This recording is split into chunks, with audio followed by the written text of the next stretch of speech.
Hai, Assalamualaikum, salam sejahtera. Program Tanya Curator kembali bersiaran setelah dihentikan seketika bagi pematuhan SOP PKPB Perintah Kawalan Pergerakan Bersyarat yang dikenakan di sekitar wilayah Persekutuan Kuala Lumpur. Dan pada hari ini, program Tanya Curator akan membawakan satu topik yang begitu menarik untuk dikongsi bersama bersempena dengan pameran baju kurung busana sepanjang zaman yang akan berlangsung di Museum Tekstil Negara. Dan pada hari ini kami menampilkan kurator jemputan iaitu Puan Salmiawati yang merupakan kurator di Museum Tekstil Negara, dan beliau bertanggungjawab sepenuhnya dalam penyediaan pameran baju kurung busana sepanjang zaman. Selamat datang Puan Sal. Terima kasih Puan Liza. Sama-sama. Assalamualaikum warahmatullahi wabarakatuh. Puan Liza, apa khabar? Baik Puan Sal. Apa khabar para penonton FB Live Jabatan Museum Malaysia? So, pada hari ini, seperti mana yang telah disebutkan oleh Puan Liza tadi, saya ingin berkongsi kepada para penonton FB Live dan juga Puan Liza berkenaan baju kurung. Siapa yang tak kenal Puan Liza berkenaan baju kurung?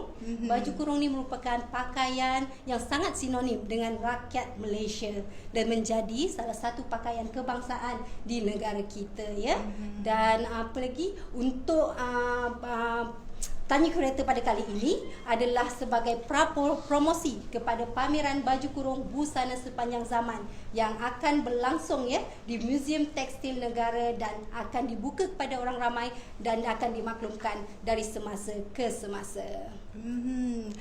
Baiklah Puan Sal, jika kita mengimbau kembali nostalgia di zaman kanak-kanak, tidak sah rasanya kalau perayaan kita tanpa baju kurung walaupun sepasang. Tak begitu Puan Sal? Betul Puan Liza Dan para penonton, pada hari ini juga kami mengenakan busana baju kurung. Okey, baiklah Puan Sal, berbalik kepada topik yang akan dibincangkan pada hari ini, boleh Puan Sal terangkan istilah di sebalik nama busana baju kurung itu sendiri? Okey, terima kasih Puan Liza. Okey, baju kurung mengambil istilah daripada perkataan kurung itu sendiri yang bermaksud mengurung ataupun menutup anggota badan. Ia selari dengan pakaian cara Melayu yang selepas kedatangan agama Islam. Dan baju kurung dikenali juga sebagai baju labuh dan longgar. Dan pemakaian baju kurung adalah simbolik kepada kesopanan, kesantunan orang-orang Melayu Untuk makluman juga para penonton dan juga Puan Liza, okey, nama panggilan baju kurung bagi lelaki dan wanita adalah baju kurung dahulunya. Dan baju kurung ni dipakai oleh lelaki dan wanita. Cuma sekarang ni nama panggilan baju kurung bagi wanita dikekalkan dan manakala bagi lelaki lebih dikenali sebagai baju Melayu sebab perbezaan cara pemakaian antara lelaki dan wanita dan juga ciri-ciri pada baju kurung antara lelaki dan wanita itu sendiri. Itu dia para penonton. Jika dilihat dari sejarah, nama baju kurung itu sebenarnya sama, lelaki dan perempuan adalah sama pada satu ketika dulu. Dan pada masa sekarang masih dikekalkan kepada wanita Puan Sal, masih dikekalkan baju kurung, manakala lelaki dikenali sebagai baju Melayu. Okey, baiklah Puan Sal, sebagaimana yang kita sedia maklum, busana baju kurung itu sendiri sangat unik. Boleh Puan Sal kongsikan secara ringkas berkaitan sejarah baju kurung itu sendiri? Okey, dari segi sejarah baju kurung baju kurung mengambil pola asas baju berbaju sarung, iaitu baju yang berpotongan lurus dan dipakai secara tunik. Maksud tunik ini adalah dipakai melalui kepala dan disarungkan ke badan lah. Okey, dari segi dahulunya menurut sejarah Melayu Sulatus Salatin, baju kurung dahulunya adalah berpola kecil dan pendek. Namun telah diubah suai oleh Tun Hasan Temenggung semasa pemerintahan Sultan Mahmud Shah zaman kegemilangan Kesultanan Melayu Melaka. Bahawasanya baju Tun Hasan Temenggung orang pertama yang melabuhkan baju, memancangkan lengan dan membesarkan pangkal lengan. Akan dahulu baju Melayu kecil jua. Dan dari segi pengaruh luar pengaruh luar juga turut mempengaruhi dari segi potongan baju kurung itu sendiri. Antaranya semasa kegemilangan Melayu Melaka terdapat pedagang-pedagang daripada luar, antaranya daripada Timur Tengah. Baju iaitu Jabaliyah, iaitu baju yang longgar daripada Mesir, mempengaruhi juga potongan baju kurung labuh yang ada sekarang. Dari segi secara tradisinya Puan Liza dan para penonton, terdapat dua versi baju kurung yang ada saya pamerkan di sini iaitu baju kurung Teluk Belanga dan juga baju kurung Cekak Musa. Baiklah para penonton boleh lihat di sebelah sana dua versi baju kurung, iaitu baju kurung Cekak Musang dan Teluk Belanga. Betul. Okey Puan Sal, seperti yang dikongsikan bersama oleh Puan Sal tadi, terdapat dua versi baju kurung, iaitu Teluk Belanga dan baju kurung Cekak Musang.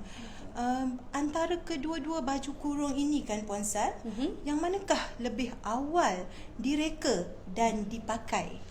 Antara kedua-dua versi baju kurung ini baju kurung Teluk Belanga adalah yang mula diperkenalkan. Jangan tak percaya Puan Liza dan para penonton, baju kurung Teluk Belanga ni telah berusia lebih daripada 150 tahun. Itu dia para penonton, baju kurung Teluk Belanga dah berusia lebih dari 150 tahun sebenarnya. Baju kurung Teluk Belanga ini telah mula direka dan diperkenalkan semasa almarhum Sultan Abu Bakar Sultan Johor pada ketika itu. Sekitar tahun dalam 1866 Puan Liza. So dari segi nama Teluk Belanga itu sendiri adalah mengambil tempat bersemayam almarhum Sultan Abu Bakar di Teluk Belanga, Pulau Singapura, bagi memperingati tempat bersemayam baginda sebelum berpindah ke Tanjung Puteri iaitu Johor Bahru sekarang. So dari segi potongan Puan Liza, kita boleh teruskan kepada potongan. Baju kurung Cekak Musang semasa almarhum Sultan Abu Bakar, dia tak sama dengan baju kurung yang ada versi sekarang. Semasa almarhum Sultan Abu Bakar, baju kurung Cekak Musang mempunyai baju kurung Teluk Belanga panjang labuhnya sehingga ke bawah lutut. Dan dia mempunyai leher bulat yang dialas dengan jahitan tulang peringgi dan mata kiah. Dan dia mempunyai kekek dan juga pesak dan tidak berkocek. Seperti yang dapat kita lihat di sebelah kanan saya ni, itulah contohnya leher, kekek yang pesak, telah pesak. Itulah baju kurung Teluk Belanga. Betul. Itu sewaktu versi almarhum Sultan Abu Bakar Selepas itu berlaku beberapa pengubahsuaian Pada pengubahan pertama adalah penambahan 2 kocek di bahagian paras pinggang bagi lelaki. Dan pada masa tersebut baju kurung Teluk Belanga bagi lelaki disebut sebagai baju kurung Teluk Belanga. Dan yang wanita pula disebut baju kurung Johor. Dan dia menjadi pakaian rasmi orang Johor pada ketika itu. Dan kini terdapat lagi pengubahsuaian yang latest daripada semasa pemerintahan almarhum Sultan Ibrahim ibni almarhum Sultan Abu Bakar, iaitu Menteri Besar Johor iaitu Datuk Jaafar Mohamad telah membuat pengubahsuaian dengan menambah kocek. Kalau kita tengok sini ada kocek pada sebelah kiri, pada dada kiri itu adalah tambahan. So keseluruhan kocek bagi baju kurung Teluk Belanga bagi lelaki 3 dan bagi wanita adalah 1. Dan dari segi labuh baju pula Puan Liza, labuh baju sewaktu Menteri Besar Johor telah meringkaskan labuh baju bagi lelaki ke paras pinggul sahaja, manakala wanita kekal ke paras lutut. Itu tambahanlah pengubahsuaian. Itulah kita juga dapat bezakan ciri-ciri baju Melayu lelaki dan perempuan melalui bilangan poketnya Puan Sal. Begitu unik kan? Jadi kita dapat bezakan. Saya ingin juga kongsikan Puan Liza, Puan dari Sal. segi ciri-ciri asal baju kurung Teluk Belanga ni setelah diubahsuai oleh Menteri Besar Johor, dia kekal sehingga kini jika kita lihat pada gambar di sini dia mempunyai leher bulat yang disebut bulan-bulan Puan Liza. Bulan-bulan. Dan terbelah di hadapan. Dan jahitan pada leher ni telah diberi dua jenis jahitan, iaitu tulang belut ataupun tulang peringgi. Tulang belut dan tulang peringgi. Dan dari segi pesak kekek adalah kekal seperti yang asal, dan asal. labuh baju pun kekal seperti yang saya sebutkan tadi, lelaki di paras pinggul dan wanita sampai ke paras lutut. Cuma pengubahsuaian hanya dilakukan pada bahagian leher. Cuma yang istimewanya lagi Puan Liza, istimewanya lagi baju kurung teluk belanga ini dicantum menggunakan kelip sembat tangan, iaitu jahitan tangan sepenuhnya. Jahitan tangan sepenuhnya. Betul. Para penonton. Itu dia keunikan di sebalik baju kurung itu sendiri ya Puan Sal. Banyak uniknya. Okey, baiklah, seterusnya bagaimana pula penceritaan berkaitan baju kurung cekak musang? Okey. Baju kurung cekak musang ni Puan Liza ada juga history, sejarah dia tersendiri yang berbeza dengan baju kurung teluk belanga. Okey. So dari segi baju kurung cekak musang, dia mula diperkenalkan semasa almarhum Sultan Ibrahim ibni almarhum Sultan Abu Bakar sekitar tahun 1930-an ataupun 1940-an ya. Dan dia baju ini telah direka dan dicipta oleh Tuan Haji Osman ataupun yang bergelar Tuan Haji Busu. Tuan Haji Busu ataupun Tuan Haji Osman. Okey, Tuan Haji Osman ini telah mengambil ilham ya, baju kurung cekak musang itu daripada baju gamis. Baju gamis. Yes, baju gamis yang ada gambar di belakang ini ataupun dikenali juga sebagai baju kamis lah. Ada beberapa buku menyebut baju kamis. Okey. So baju ini telah diringkaskan ya oleh Tuan Haji Osman, dipendekkan sehingga paras pinggul dan ditambah kocek satu. Dan baju ini merupakan baju yang dipakai oleh orang Arab semasa menunaikan haji. Sepatutnya Tuan Haji Osman sebenarnya memakai baju ini di rumah bersama dengan kain sarung sahaja. Bersama dengan Betul. kain sarung. Tapi dalam majlis adat istiadat diraja, Tuan Haji Osman telah datang dalam majlis istiadat diraja itu tadi dengan memakai baju cekak musang yang telah diringkaskan daripada baju gamis tadi, dengan mengenakan butang permata pada collar baju ini tadi, dan dipadankan dengan samping, dan keterampilan beliau itu tadi telah memikat hati Sultan, almarhum Sultan Ibrahim, dan almarhum Sultan Ibrahim menitahkan baju ini dijadikan baju rasmi kepada kerabat diraja dan juga menteri pada ketika itu. Itu dia para penonton, sejarah bermulanya baju cekak musang sebagai baju rasmi golongan bangsawan bermula dari pemakaian Tuan Haji Osman itu sendiri ke majlis rasmi adat istiadat diraja dan mendapat perhatian Sultan, dan sehingga waktu itu dijadikan pakaian rasmi. Ingin juga saya kongsikan di sini ya Puan Liza, dari segi perbezaan bagaimana kita nak bezakan baju kurung cekak musang dan juga baju kurung teluk belanga.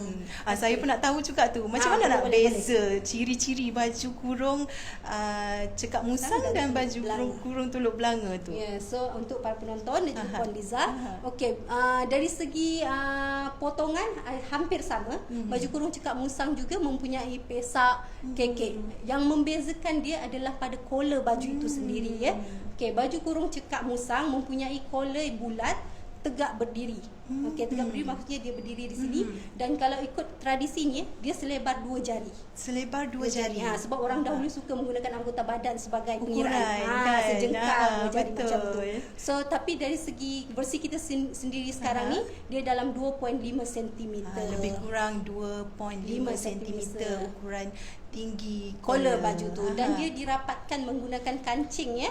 Sama ada 3, 5, 7 ataupun 9. Bermakna angka genap lah ya Puan Sal. Betul. Angka ganjil. Maksud saya 3, 5, ganjil. 7 dan 9. Betul.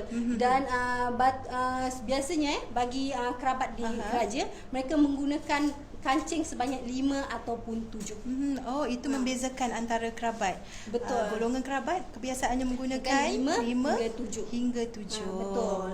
So dari segi panjang baju seperti juga baju teluk belanga itu sendiri.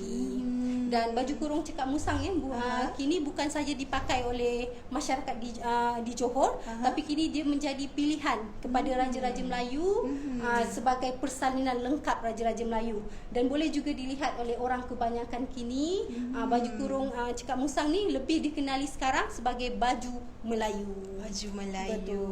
Itu dia para penonton, beza ciri-ciri teluk belanga boleh dilihat pada leher kan. Itu perbezaan yang jelas kita boleh nampak pada leher. Betul. Baiklah Puan Sal dan para penonton di luar sana, jika ada sebarang soalan yang ingin diajukan kepada Puan Sal, bolehlah buat demikian pada ruangan komen, dan jika beliau berkesempatan, beliau akan menjawab, dan jika beliau tidak berkesempatan, beliau akan menjawab persoalan anda pada akhir program nanti. Okey, baiklah Puan Sal, seterusnya dari segi sejarah kan, kalau dilihat dalam konteks gaya pemakaian baju kurung tu kan, boleh tak Puan Sal kongsikan gaya pemakaian baju kurung, dan adakah terdapat perbezaan cara pemakaian antara golongan bangsawan dan golongan kebanyakan ni? Okey, boleh Puan Liza. Okey, sebelum saya kongsikan kepada gaya penggayaan Puan Liza, para penonton, ingin saya maklumkan di sini baju kurung Teluk Belanga dan juga baju kurung cekak musang telah diangkat sebagai warisan kebangsaan pada tahun 2015. So dia menjadi identiti negara kita. Identiti negara kita. Betul Puan Sal. So saya sambung terus Puan boleh Liza. silakan Puan Sal. So untuk dari segi penggayaan baju kurung kita pergi kepada kaum lelaki dahulu. Okey.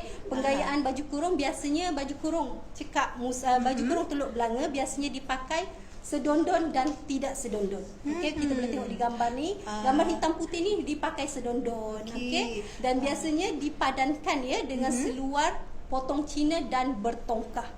Seperti yang terdapat di sini. Maknanya ada dua gaya lah pemakaiannya. Betul. Sedondon dan tidak sedondon, dengan mengenakan seluar potong Cina dan bertongkar. Okey, dan sekiranya yang tidak sedondon biasanya dipakai dengan seluar berwarna hitam ataupun berwarna gelap. Seperti yang di nombor tengah-tengah 3.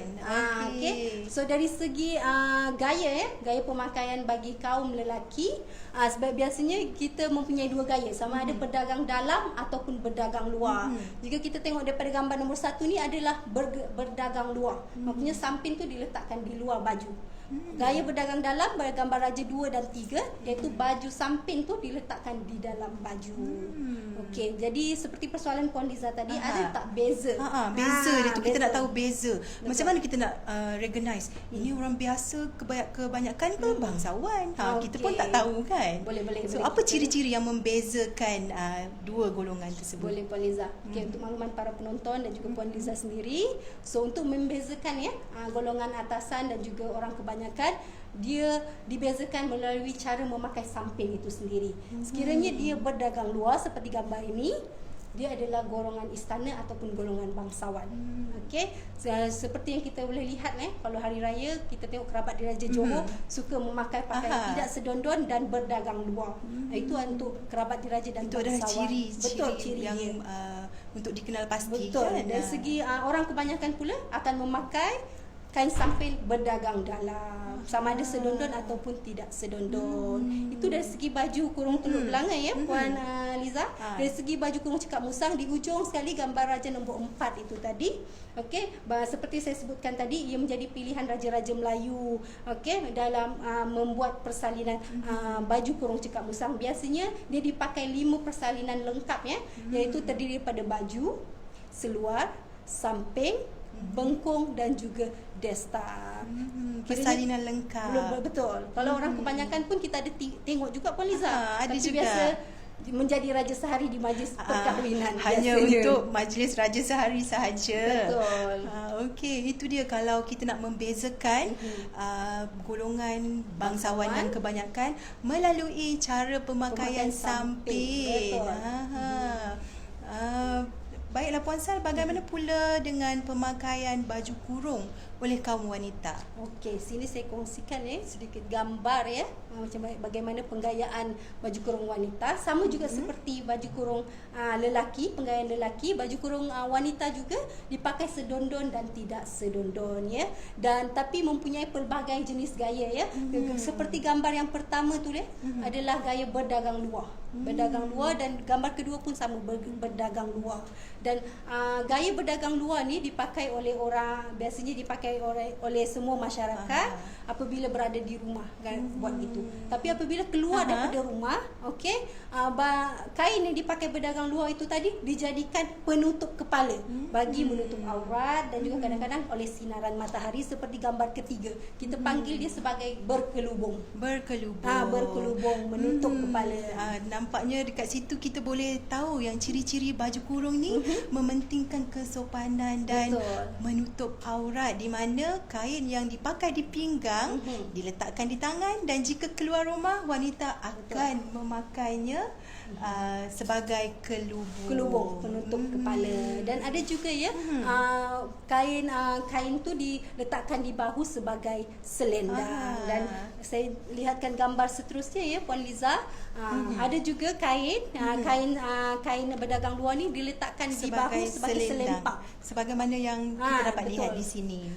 Dan ada juga penggayaan baju kurung wanita dipakai dengan selendang yang menutup kepala seperti gambar raja di tengah. Sebagai hiasan bagi melengkapi busana, pemakaian busana itu sendiri. Bagi pemakaian wanita biasanya kita 3 persalinan. Baju, kain sarung, dan juga penutup kepala ataupun selendang. Dan biasanya pakaian wanita ini dia dipadankan dengan kain sarung dengan ikatan ombak mengalun. Dan bagi membezakan Puan Liza, antara orang kebanyakan dan juga orang golongan bangsawan, biasanya kita bezakan melalui jenis material. Jenis material, okey. Biasanya bagi orang golongan bangsawan, dia akan memakai baju jenis kain songket, bergerus, bertelepuk. Itu golongan bangsawan. Tapi biasanya kalau orang kebanyakan, biasanya kita akan menggunakan baju kurung yang kain kapas dan juga cotton Puan Sal. Kain cotton. Kain ya. kapas. Dan juga biasanya dipakaikan kain berdagang luar tu menggunakan kain batik sahaja. Betul, kain batik. Itu dia perbezaan pun kita dapat lihat daripada situ kan. Betul, Cara jenis material yang sebenarnya digunakan. Jenis tekstil, material tekstil yang digunakan dapat membezakan di situ. Puan Sal, sebentar tadi kan saya tertarik dengan ikatan ombak mengalun. Betul. Macam mana ikatan tu dilakukan Puan Sal? Boleh tak Puan Sal terang lebih lanjut macam mana ikatan tersebut sebenarnya? Okey.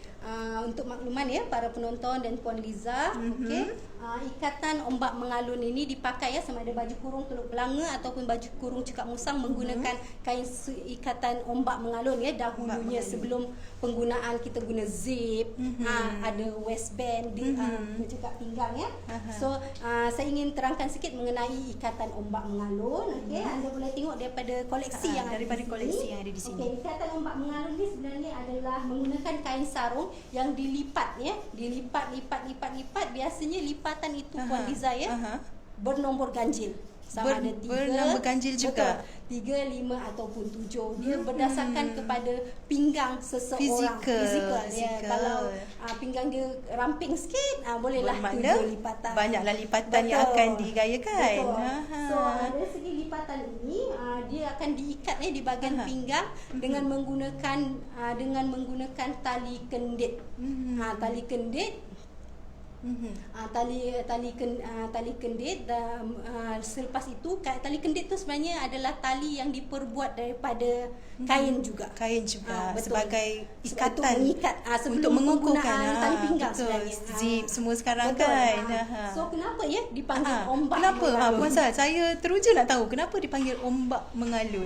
Sebenarnya apabila kain sarung ikatan ombak mengalun dipakai di keluar rumah, so ditiup angin, dia seperti ombak ombak yang mengalun. Seperti ombak yang mengalun para penonton. Betul. Itu sebenarnya simbolik di sebalik Betul, perkataan ikatan ombak mengalun. Okey. Sekiranya ya para pemakai baju kurung menggunakan kain yang berkepala kain. Contoh macam kain yang ada di depan ni Para penonton dapat lihat contoh kain yang dipamerkan di sini, ada kepala kain. yang berkepala kain, di mana corak yang di tengah tu ya Puan Sal. Ya, yang teluk berantai ni yang teluk berantai. sorry, pucuk rebung.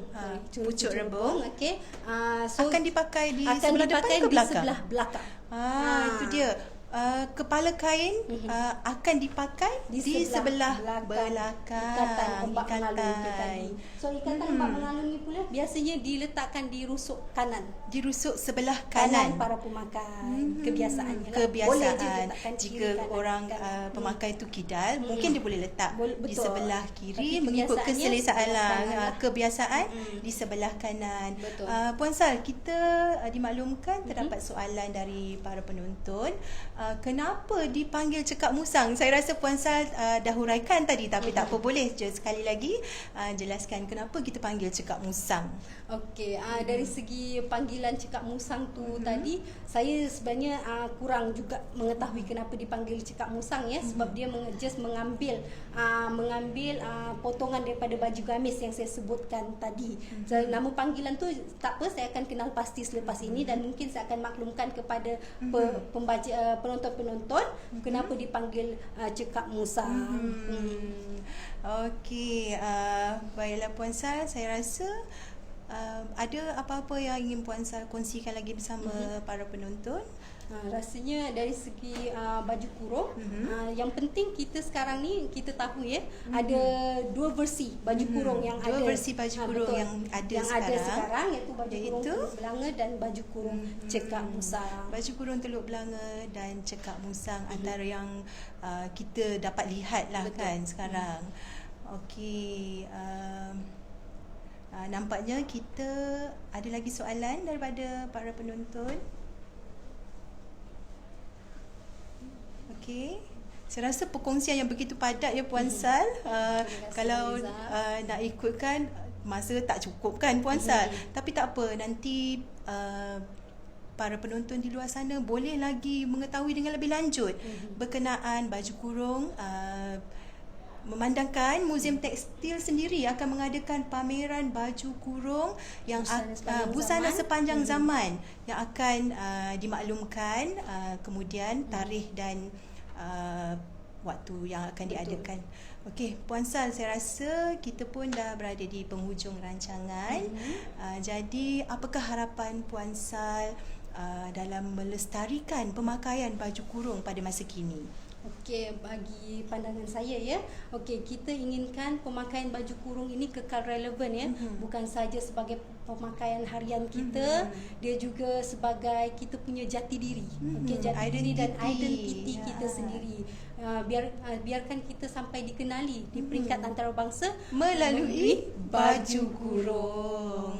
Itu. Okay. So itu ia juga salah satu daripada kita punya objektif semasa untuk waktu mengadakan pameran baju kurung busana sepanjang zaman, supaya orang luar sana, masyarakat luar sana boleh mengetahui mengenai potongan tradisi baju kurung, dan juga untuk kita mewar-warkan agar pemakaian baju kurung itu dijadikan sebagai busana sepanjang zaman.